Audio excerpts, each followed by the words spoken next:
আসসালামু আলাইকুম ভিউয়ার্স, মৌসুমী কিচেনে আপনাদের সবাইকে স্বাগতম। আশা করি সবাই ভালো আছেন। আসলাম আমি নতুন আরও একটা ভিডিও নিয়ে।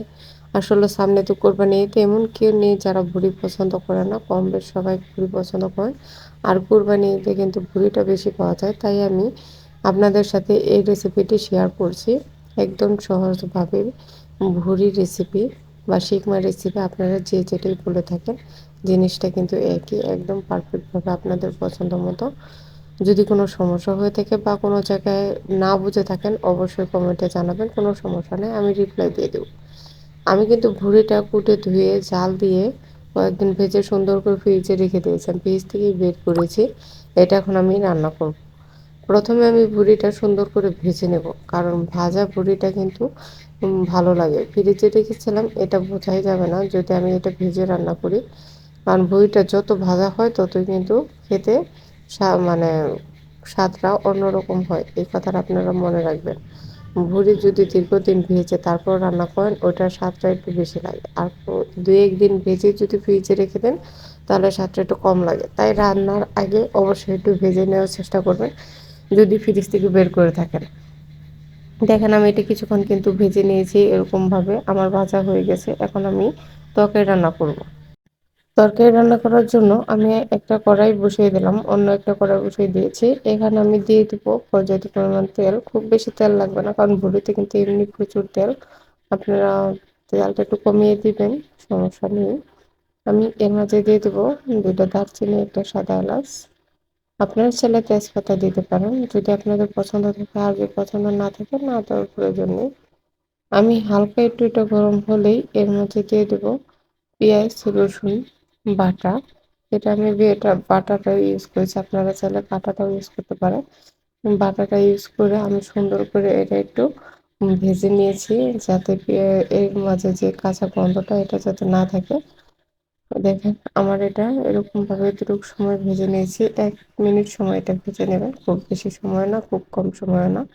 ঘুরে দিয়ে তাতে এতে কোনো সমস্যা হবে না। দেখেন ভাজতে কিন্তু এগুলো থেকে একটু তেল অন্যরকম একটা কালার বা ভাব আসবে, আপনারা দেখে সেটা বুঝতে পারবেন। পেঁয়াজ রসুনের একটু মরা মরা ভাব আসবে।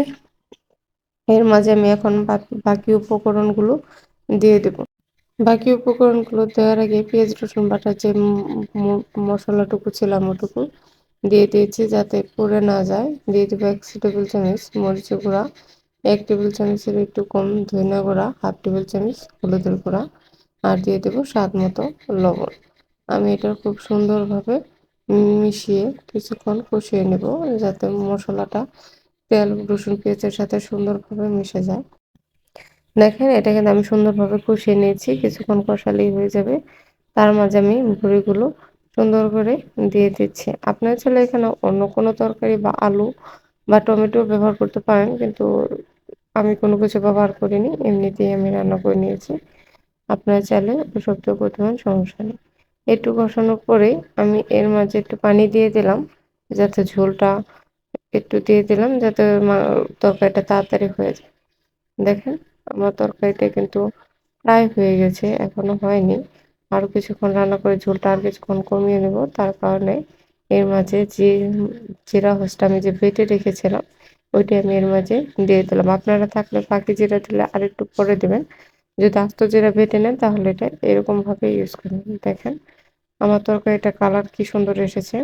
এটা কিন্তু এরকম ভাবে রেখে দেবো।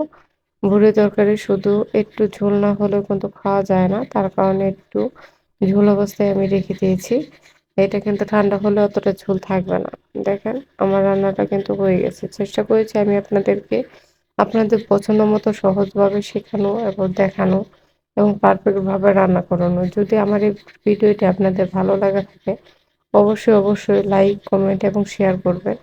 সাবস্ক্রাইব করতে ভুলবেন না। সাবস্ক্রাইব করে রাখলে আমার যে কোনো ভিডিও আপনার কাছে সবার আগে পৌঁছে যাবে। আর আপনার একটা সাবস্ক্রাইব আমার জীবনে অনেক কিছু ঘটিয়ে দিতে পারে। দয়া করে সাবস্ক্রাইব করে দেবেন। আর অবশ্যই কমেন্টে জানাবেন কেমন হয়েছে। সবাই ভালো থাকবেন, সুস্থ থাকবেন। আসসালামু আলাইকুম।